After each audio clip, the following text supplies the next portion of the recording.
Hi everyone, welcome back to my channel for John. Today I'm going to teach you how to change the text orientation or rotate the text. So let's go to our example.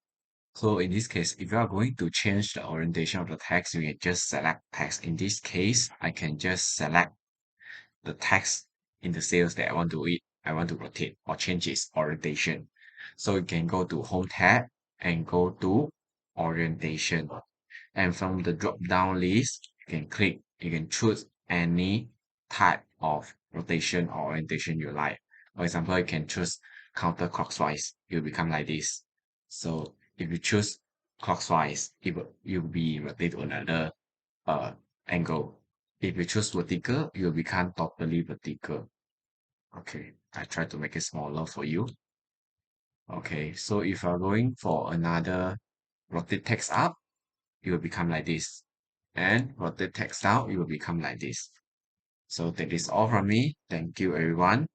Please like, share, and subscribe to my YouTube channel.